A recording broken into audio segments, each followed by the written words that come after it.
Welcome to me ఇంటి నేస్తం Lavanya. Upcoming రివ్యూలోకి వెళ్ళిపోదాం. గగన్ తన రూమ్లో కూర్చొని చిన్ననాటి జ్ఞాపకాలని గుర్తు చేసుకుంటూ ఉంటారు. అమ్మ నాన్న, ఇద్దరు పిల్లలు, ఇలా చాలా సంతోషకరమైన కుటుంబం నాది. కానీ ఆ మనిషి ఆశ వల్ల మా అమ్మ జీవితమే నాశనమైపోయింది. కానీ అమ్మ తన భర్త కోసం ఇప్పుడు నన్నే దీనావస్థ స్థితిలో బ్రతిమలాడుతుంది. దీనికి కారణం ఎవరు? నువ్వే కదా. ఒక తండ్రిని కొడుకు అసహించుకుంటున్నాడు అంటే దాని వెనకాల ఎంతటి విషాద గాథ ఉంది అన్నది తెలియాలి కదా. ఎందుకు నాన్న మీరు మాకు ఇంత ద్రోహం చేశారు అని చెప్పి బాధపడుతూ ఉంటారు కృష్ణప్రసాద్ కోసం గగన్. ఇంతలో హాస్పిటల్ నుండి భూమి శారద ఇంటికి వస్తారు. అమ్మా అని పరుగున వచ్చి శారదని కౌగిలించుకొని ఏడుస్తూ ఉంటారు గగన్. నాన్న గగన్, ఎందుకు ఏడుస్తున్నావు? ఏడవద్దు, మనకి ఏడ్చే అవకాశం కానీ అవసరం కానీ లేదు నాన్న అని అంటుంది. అమ్మా నీకు ఇంత ద్రోహం చేసిన ఆ మనిషి కోసం నువ్వు వెళ్ళావు. నీ ఆనందం కోసం నేను అక్కడికి వస్తానమ్మా, పదమ్మా అనగానే, ఏంటి బావా నువ్వు వచ్చేది? అక్కడ మావయ్య అంత్యక్రియలు కూడా పూర్తయిపోయాయి, ఇక వెళ్ళాల్సిన అవసరం లేదు అని అంటుంది. ఏ భూమి, అమ్మ ఆనందం కోసం నేను ఏదైనా చేస్తాను, రా అమ్మా. వాళ్ళు అవమానించినా సరే నేను ఆ మనిషి తల దగ్గర ఉంటాను అని అంటారు. వద్దురా గగన్, ఏమీ అవసరం లేదు. ఎందుకంటే మీ నాన్న అనేలోపు భూమి అంటుంది, మామయ్య మన గుండెల్లో ఎప్పుడు బ్రతికే ఉంటారు బావా. మామయ్య చనిపోయాడంటే మేము నమ్మటం లేదు, నువ్వు కూడా నమ్మలేదనే రాలేదు. అత్తయ్య, పూర్ణి శివ వాళ్ళకి ఫోన్ చేసి అక్కడ ఏం జరుగుతుంది అన్నది తెలుసుకోండి అని అంటుంది భూమి. ఇదేంటి ఇంత క్యాజువల్గా మాట్లాడుతుంది భూమి? ఏమైంది? అమ్మా ఆర్ యు ఓకే? కార్యక్రమాలన్నీ చెర్రీ పూర్తి చేశాడు కదా. చెర్రీ ఖచ్చితంగా ఆయన కొడుకే కదమ్మా. నేను చేసినా చెర్రీ చేసినా ఒకటే, నువ్వు బాధపడద్దు అని అంటూ ఉంటారు. నాకేమీ బాధలేదురా అని అంటుంది శారద. ఇదేంటి, అమ్మకి అక్కడ ఏదైనా అవమానం జరిగిందా? అందుకే నాకు చెప్పలేక ఇలా ఇప్పుడే వచ్చేసారా అని చెప్పి, అమ్మ నువ్వేమీ బాధపడద్దు, నేను నీకు ఉంటాను. అలాగే నువ్వు ఎప్పుడో రాత్రనక భోజనం చేశావు, ఫ్రెష్ అవ్వమ్మా, నేను నీకు భోజనం తినిపిస్తాను అని అంటారు. ఇక శారద బాధపడుతూ ఉందేమోనని గగన్, అమ్మ భోజనం తిను అని చెప్తూ ఉంటారు. నేను తింటాను అని చెప్పి ఇక భోజనం తింటూ ఉంటుంది శారద. శారదని చూస్తూ, చాలమ్మా, ఇది చాలు. నీ కన్న కొడుకుగా ఖచ్చితంగా జీవితాంతం నీకు ఆ మనిషి అన్యాయం చేసిన కొడుకుగా నీకు నేను కాపాడుకుంటాను అని చెప్పి అనుకుంటూ ఉంటారు గగన్. వీళ్ళిద్దరి ప్రేమను చూసి భూమి సంతోషపడుతుంది. బావా, మామయ్య, అత్తయ్య, నువ్వు చాలా మంచివారు. ఆ దేవుడు మీకు ఎందుకు అన్యాయం చేస్తాడు? అందుకే మామయ్య బ్రతికే ఉన్నాడు. ఇలా శారదత్తయ్య భోజనం చేస్తుందంటేనే నీకు అర్థమవ్వాలి. కానీ బావా, మామయ్యని కూడా మన ఇంటికే తీసుకురావాలి. ఎందుకంటే రహస్యంగా ట్రీట్మెంట్ చేపిస్తున్నాను కాబట్టి ఇక మన ఇంట్లోనే మామయ్యని తీసుకొస్తాను.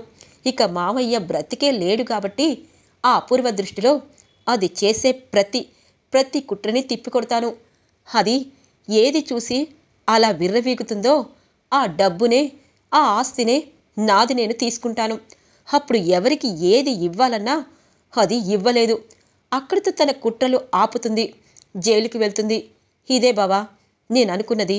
ఖచ్చితంగా నేను చేస్తున్న పని మనకి, అలాగే మా నాన్న కుటుంబానికి ఖచ్చితంగా మేలే కలుగుతుంది అని అనుకుంటుంది ఇక భూమి. ఇది ఇలా ఉండగా మీరాకి అన్నీ చేసి అంత్యక్రియలు కృష్ణప్రసాద్కి పూర్తి చేసి ఇంటికి తీసుకుని వస్తారు. ఇక కేఫీ ఫోటో పట్టుకొని ఏడుస్తూ ఉంటుంది ఇక మీరాని తెల్ల చీరలో చూసిన శరత్చంద్రకి గుండె పగిలిపోతూ ఉంటుంది. ఇక అక్కడి నుండి వెళ్ళిపోతారు. మీరా దగ్గరికి అపూర్వ వస్తుంది. ఏంటి మీరా తెగ ఏడుస్తున్నావు? కేపీ ఏమైనా మంచి చేశాడా ఏంటి? ఇక ఆయన గురించి ఏడుస్తూ ఈ ఇంట్లో ఇక ఏడిపే మిగులుతుంది. చూడు, ఆయన పాపం చేశాడు, చచ్చిపోయాడు. మధ్యలో నీకెందుకు అంత ఏడుపు? మీ అన్నయ్యని అలా చూడలేకపోతున్నాను. బావ చాలా సంతోషంగా ఉండేవాడు. కేపీ చేసిన దుర్మార్గపు పనుల వల్ల ఇప్పుడు బావ పశ్చాత్తాప పడుతున్నాడు. నేను ఇలా చూడలేకపోతున్నాడు అనగానే, వదిన ఏం చేయను, నీకు ఆయన నచ్చకపోవచ్చు, ఆయన ఇలా చేస్తాడని అస్సలు అనుకోలేదు అనగానే, అనుకోవాలి మీరా, భర్త మంచివాడో చెడ్డవాడో ముందే తెలుసుకోవాలి. ఆ పాపాత్ముడు ఇంతగా ఇంతగా మన కుటుంబానికి ద్రోహం చేస్తాడనుకోలేదు.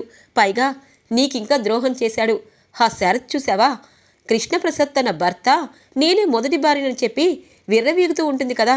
మరిప్పుడు నీకు జరగాల్సినవన్నీ తనకి జరగకుండా హ్యాపీగా ఇంట్లో హాయిగా ఉంది.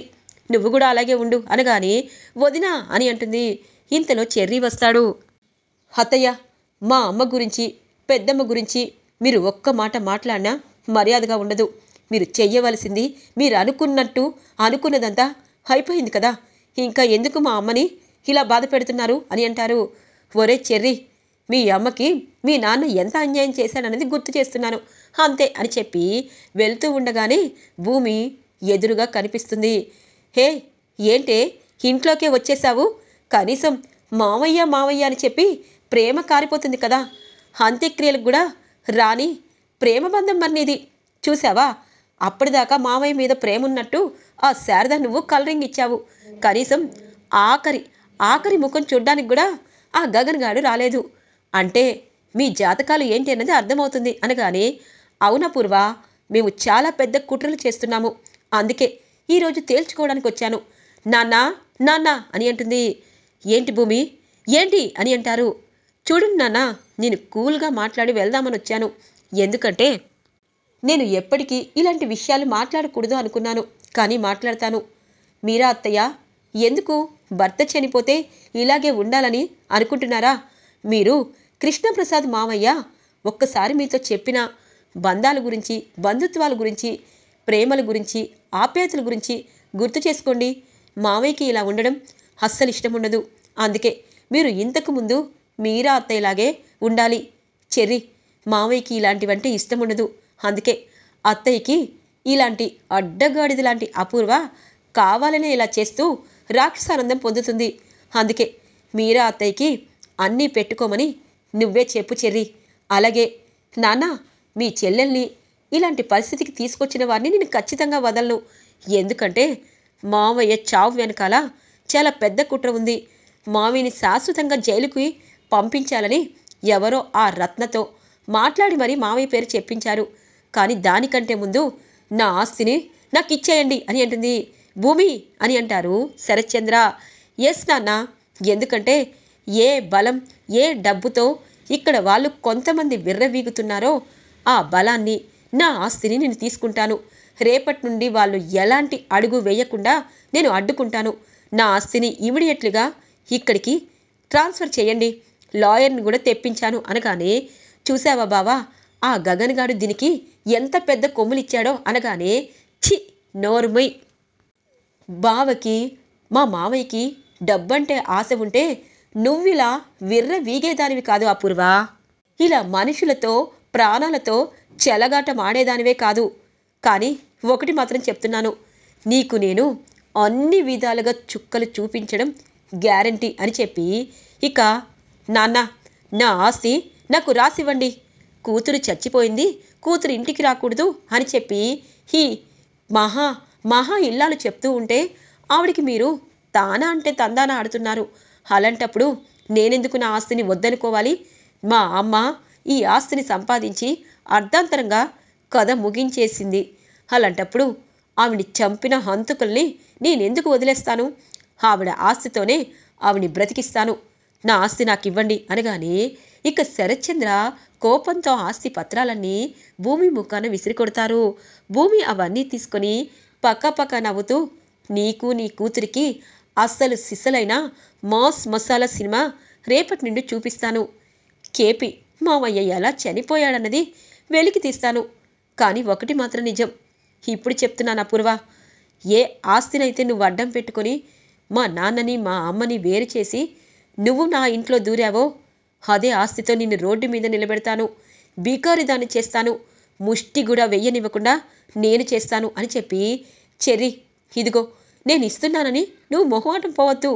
మావయ్య మా కుటుంబం కోసం ఎంతో మేలు చేశాడు, ప్రాణాలను కూడా అర్పించాడు. అలాంటి మావయ్యకి నా ఆస్తిని ఇస్తున్నాను. ఇదిగో ఇక నుండి మీరా అత్తయ్యే ఈ ఇంటి ఖర్చులన్నీ చూస్తుంది, ఎవరికి వారు తోకలను కూడా కత్తిరిస్తుంది అని చెప్పి ఇక చెర్రీ చేతికి ఇక ఆస్తి పత్రాలనిచ్చి భూమి ధీటుగా హాస్పిటల్కి వస్తుంది. ఇది ఇలా ఉండగా గగన్కి ఏదో అనుమానం వస్తుంది. అమ్మ నాన్నంటే చాలా ఇష్టం, కానీ అమ్మకి నాన్న చనిపోయాక జరగాల్సినవన్నీ జరిపించాలి, కానీ అమ్మ మాత్రం బొట్టు పూలు అలాగే గాజులు వేసుకొని ప్రశాంతంగా ఉంటుంది. అమ్మ చేతికి బంగారు గాజులు ఉండాలి, ఇప్పుడు పెంకు గాజులు ఉంటున్నాయి. ఏం జరిగింది? నా మనసుకి ఏదో శంకిస్తుంది, ఏదో జరిగింది అని చెప్పి భూమిని ఫాలో అవుతూ ఉంటారు ఇక గగన్. భూమి ఒక హాస్పిటల్కి వస్తుంది. ఇదేంటి ఇక్కడికి వచ్చింది అని చెప్పి వెనక్కి తిరిగి చూస్తుంది భూమి. బావా నువ్వేంటి అనగానే, ఏ నువ్వేంటి హాస్పిటల్కి అని చెప్పి అంటారు. బావా నాకు బాగా తలనొప్పి, మోకాల్లో గుజ్జు అరిగిపోయింది, అలాగే బాడీ పెయిన్స్ అనగానే, నోర్ముయ్, నువ్వు చెప్పే కాకమ్మ కథలన్నీ విని వెళ్ళిపోతాననుకుంటున్నావా? నువ్వు హాస్పిటల్కి ఎందుకు వచ్చావు? అది మన ఇంటి దగ్గర నుండి 5 కిలోమీటర్స్ దూరం ఉన్న హాస్పిటల్కి ఎందుకు వచ్చావు అనగానే, మరి నువ్వెందుకు వచ్చావు బావా ఇక్కడికి అని అంటుంది. నేను నిన్ను ఫాలో అవుతున్నాను, అసలు నిజం చెప్పు అని అంటారు. బావా అదేమీ లేదు, వెళ్ళు బావా, నా ఫ్రెండ్కి హెల్త్ బాగోలేదు అనగానే ఇంతలో నర్సు వచ్చి, భూమి గారు మీ మావయ్య కృష్ణప్రసాద్ గారికి అర్జెంటుగా ఈ ఇంజెక్షన్ చేయాలి, మీరు జాగ్రత్తగా ఈ ఇంజెక్షన్ని ఈ పక్కనే ఉంది కొనుక్కురండి అని అంటారు. ఒక్కసారిగా కృష్ణప్రసాద్ అనగానే ఇక గగన్కి ఏం చెప్పాలో అర్థం కాదు. ఇదేంటి కృష్ణప్రసాద్ అంటే అనగానే, భూమి వాళ్ళ మావయ్య గారండి అని చెప్తుంది నర్స్. బావా అది కాదు అనేలోపు ఇక భూమి మాట పట్టించుకోకుండా కృష్ణప్రసాద్ దగ్గరికి వస్తారు గగన్. కృష్ణప్రసాద్ బ్రతికే ఉన్నాడన్న నిజం గగన్కి తెలుస్తుంది. భూమి వైపు చూస్తారు. బావా అది కాదు అనేలోపు, ఏంటి భూమి, ఏంటి ఈ ఆటలు? ఆయన చనిపోయాడని అందరూ అనుకుంటున్నారు, ఆయన బ్రతికే ఉన్నాడు కదా. అమ్మకి నీకు ఈ నిజం ఎలా తెలుసు? అందుకేనా మీరు మామూలు కూల్గా ఉన్నారు? అసలు ఇదంతా నమ్మలేకపోతున్నాను అనగానే, అవును బావా, మావయ్య ఆత్మహత్య చేసుకునేంత పిరికివాడు కాదు కదా, అలాంటప్పుడు మావయ్య ఎందుకు చనిపోతాడు?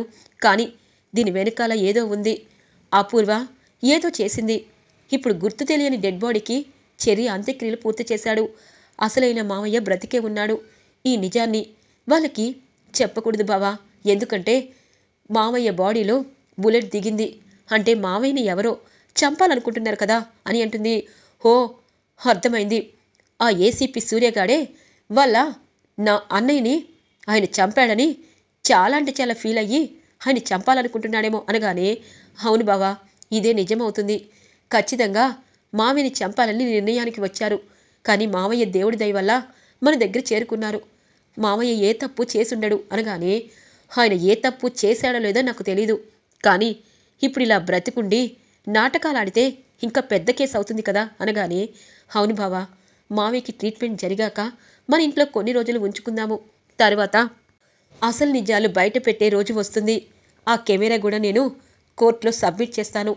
అలాగే మా అమ్మని చంపిన అసలైన హంతకులు ఎవరో తెలుస్తుంది. అప్పుడు మావయ్య చేస్తే మావయ్యకి శిక్ష పడుతుంది.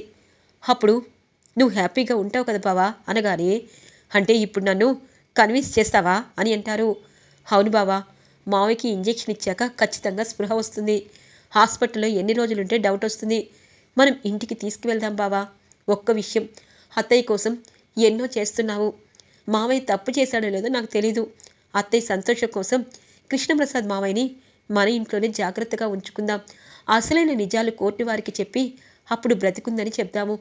బావా ఒకటి మాత్రం నిజం, ఎంతైనా నీ కన్న తండ్రి కాబట్టి ఆ రుణం ఇలా తీర్చుకుంటున్నానే అనుకో బావా అని అంటుంది. ఇక గగన్కి ఏం చేయాలో అర్థం కాదు. ఇక కృష్ణప్రసాద్కి స్పృహ రావడంతో ఇక ఇటువైపు హాస్పిటల్లో డాక్టర్స్ అంటారు, మీరు మీ ఇంటికి తీసుకువెళ్ళి జాగ్రత్తగా తన్ని చూసుకోండి, అలాగే తన్ని బాధ పెట్టే మాటలు ఏమీ అనద్దు అని చెప్పి అంటూ ఉంటారు. కేపీకి ఏమీ గుర్తుండదు. ఇటువైపు గగన్ని చూస్తూ ఉంటారు. గగన్కి అర్థమవుతుంది ఆయనకి గతం మర్చిపోయాడని.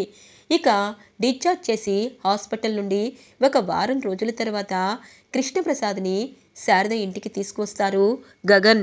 ఇది ఇలా ఉండగా అపూర్వకి ఏమీ లేని జీరోని చేసిన భూమిపై కక్ష పెంచుకుంటుంది.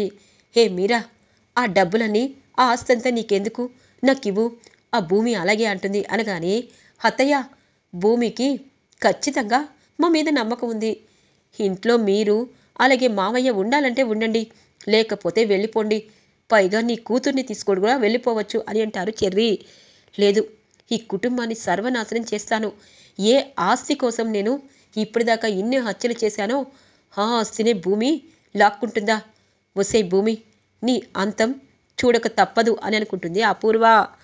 ఈరోజు రివ్యూ ఇలా ఇంట్రెస్టింగ్గా ఎండ్ అవుతుంది ఫ్రెండ్స్. రాబోయే రివ్యూ కోసం మా ఛానల్ని సబ్స్క్రైబ్ చేసుకోండి. Thanks for watching friends.